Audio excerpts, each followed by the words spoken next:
Support comes from the Missouri Forest Products Association, saluting Earth Day on April 22nd with an ongoing commitment to help offset carbon emissions with sustainable harvesting of Missouri forests. Details at choosewood.com. This is St. Louis on the Air on St. Louis Public Radio.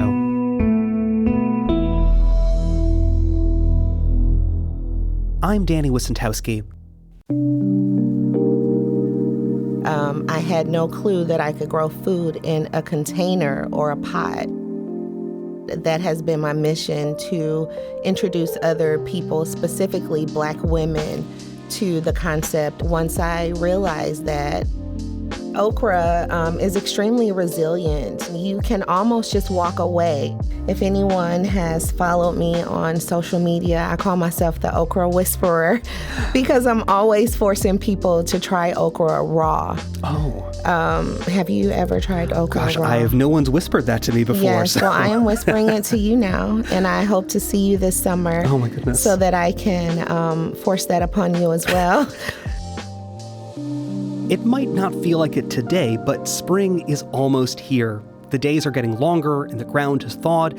And while many gardeners and farmers are plotting out their future harvests, the reality is that gardening and farming are not always accessible to everyone.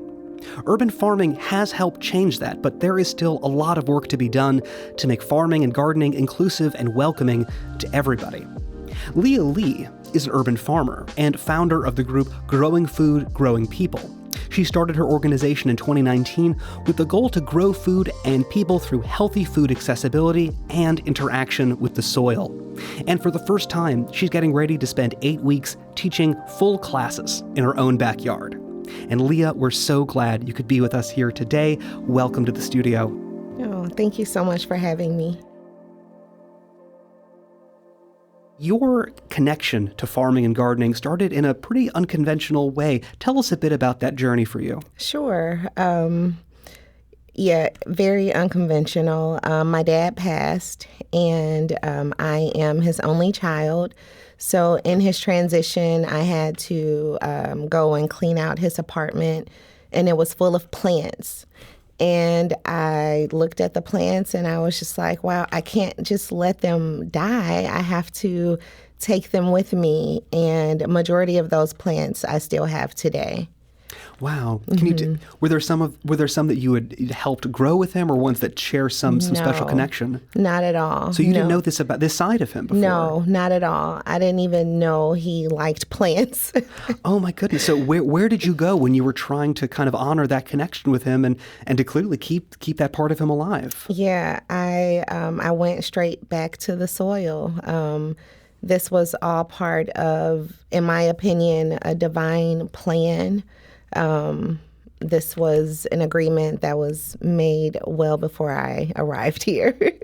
Could you tell us some of the plants that you've kept that your father had held on to? Yeah. So of course he had the traditional peace lily, and then there is a philodendron.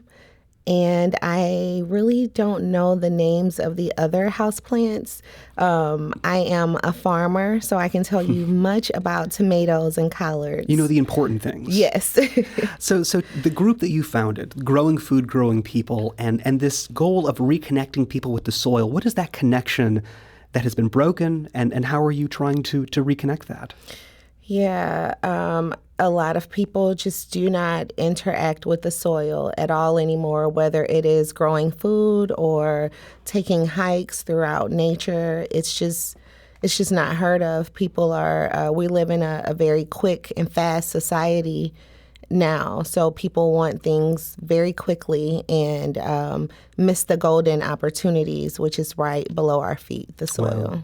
So is it a matter of just getting your hands dirty, or how did you prepare to kind of reconnect with the soil, and what do you tell other people who are trying to do that? Yeah, a friend of mine, her dad introduced me to growing food on my patio, and that's when I began really putting my hands in the soil. I had no clue that I could grow food in a container or a pot. And once I realized that has been my mission, to introduce other people, specifically Black women, to the concept of growing their own food and taking their families back. Tell us more about that connection. You found that Black women are really interested in that connection, and how do you show them that part of themselves? I show them by doing it first. I have been blessed enough to turn my backyard into just a sanctuary, and it is a place for women. So I show them by doing it. Mm-hmm. What would that first lesson look like? What are you demonstrating for them? The first lesson of the series that I'm... Please, yes. Yeah. The first lesson will be about the legacy, the seed. So I will demonstrate or show them an actual seed, and together we will sow that seed and watch what it produces. There seems a sense of history and reconnection to something that we all have, probably farmers or gardeners in our past and our lineages. How do you kind of show someone that importance if maybe they've never grown anything, or if they're like me, they've tried to and just watched a plant die on their desk over a period of weeks? Yeah. I just build their confidence. House plants and growing vegetables, those are two completely different experiences. I'm sure that there is a beautiful connection with houseplants, but with vegetables, you are literally putting a seed in soil, watching it grow, and then you are watching your family and your friends being nourished by what came from the soil. Yeah.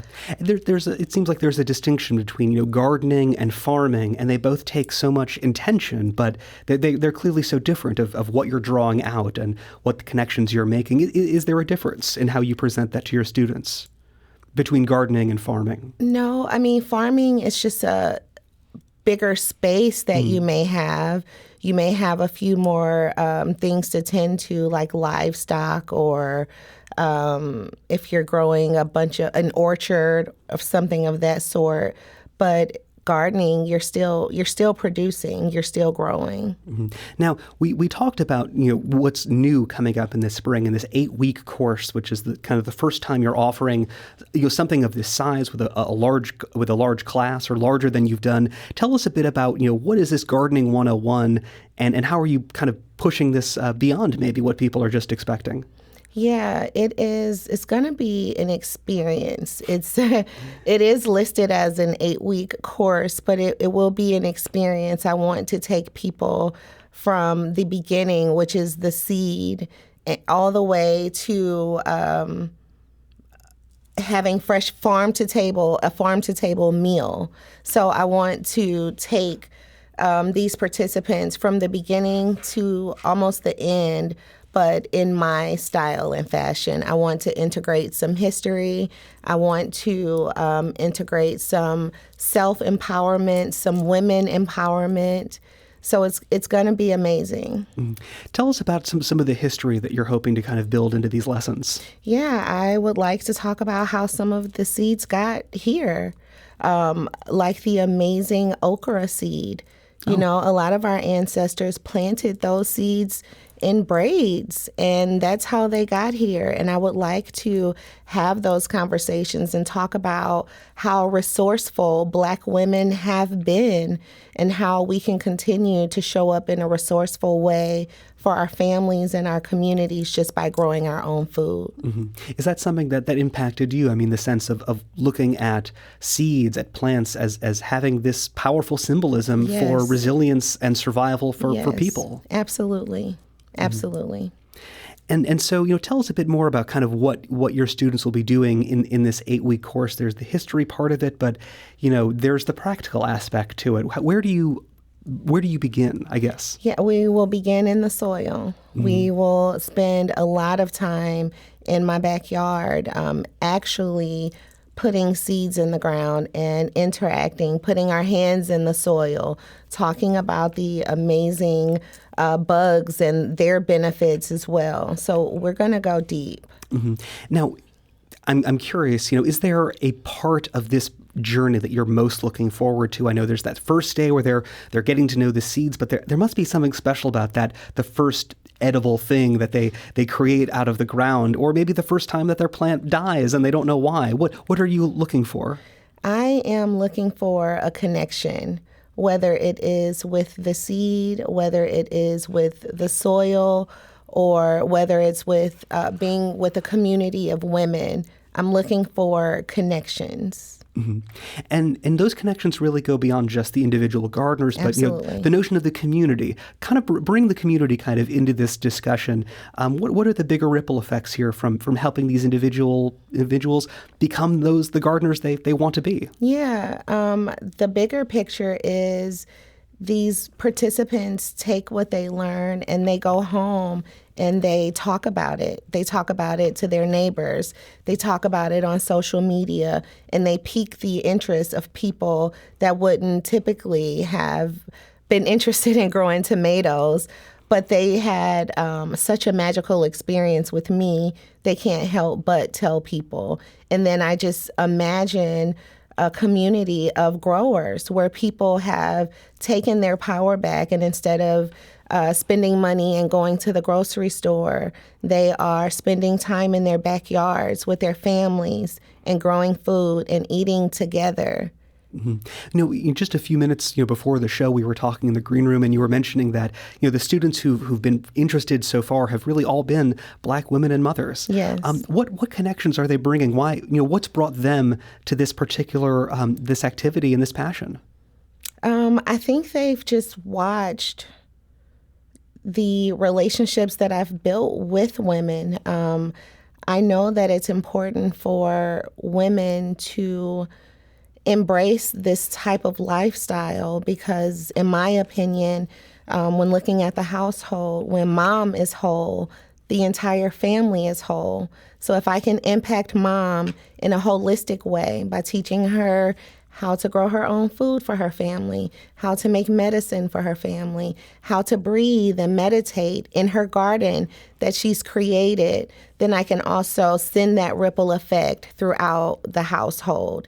And so not only is mom impacted, but the entire family gets to benefit from the time that she spent with me during those 8 weeks. It just reminds me of what we were talking earlier in the segment where, this whole thing started because you discovered something about your father, this passion for gardening, but you never got to have him teach those things to you. No. And is that part of what you're giving to these mothers or these parents, that they can show their children this in a way that maybe you didn't get to experience yourself?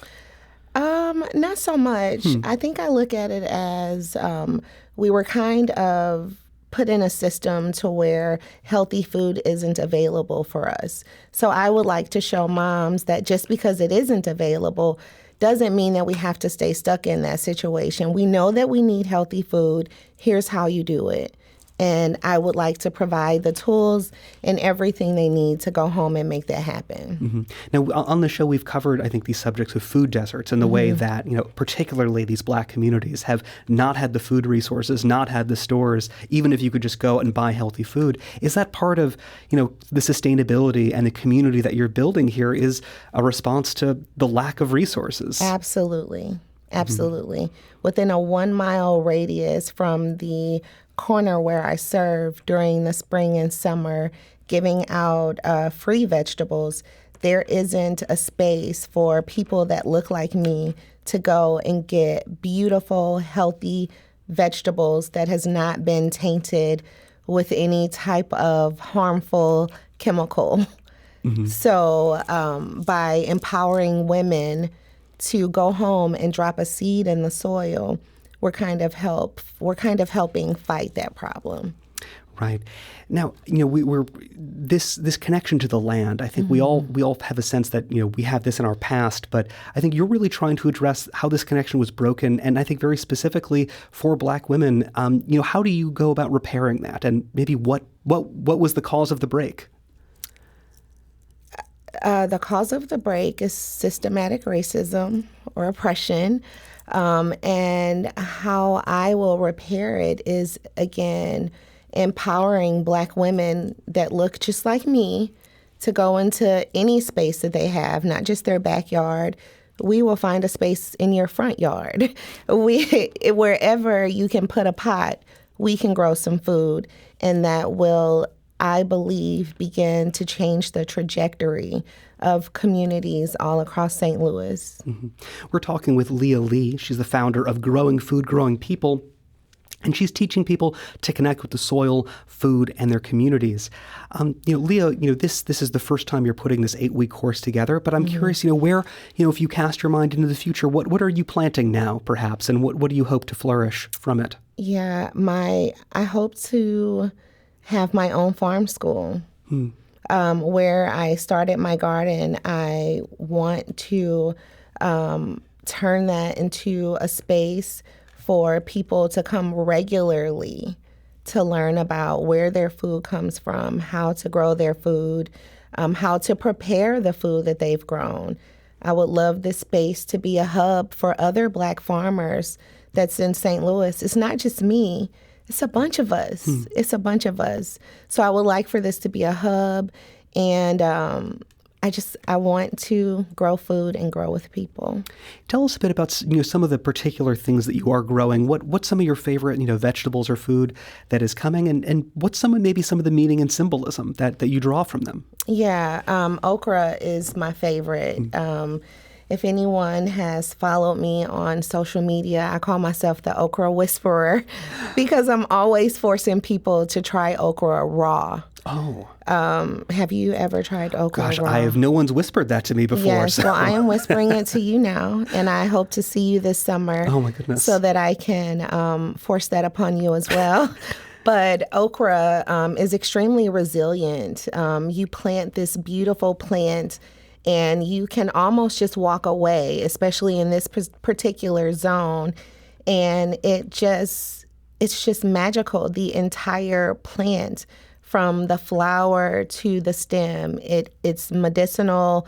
It's wonderful. So I will be growing a ton of okra, and a lot of Black people love okra. So I will definitely be growing a lot of okra. Mm-hmm. In our last couple minutes, what is there a barrier that some people have? Whether it's trying okra or getting their hands dirty, how do you bring people through maybe some of their discomfort or not sure if they could do this? Yeah, I think just my personality and who I am, they just feel as if they can trust me. I've never had anyone say, no, I'm not trying that. I'm already thinking of trying okra for the first time. I know you are. And that's what happens.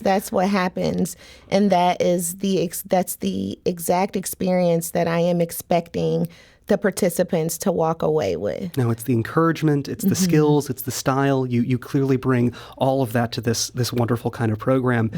Leah Lee is the founder of Growing Food, Growing People. It's an organization that teaches people to connect with the soil, the food, and their communities, and she's getting ready for her first 8-week course that's coming up in the spring. We'll have more information on that on our website at stlpr.org. And, Leah, we're so excited to see what you grow from this project. Thank you so much for having me.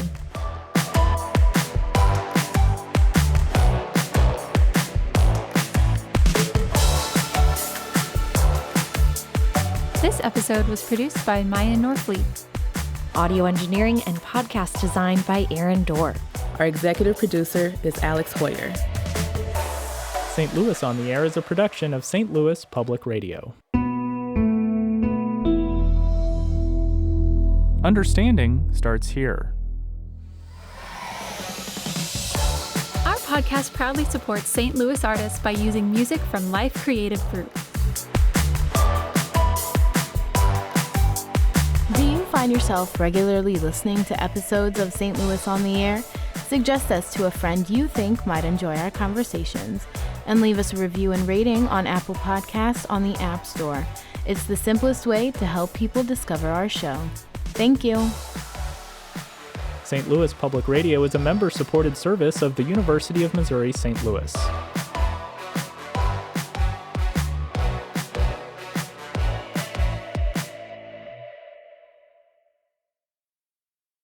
Support comes from the Missouri Forest Products Association, saluting Earth Day on April 22nd with an ongoing commitment to help offset carbon emissions with sustainable harvesting of Missouri forests. Details at choosewood.com.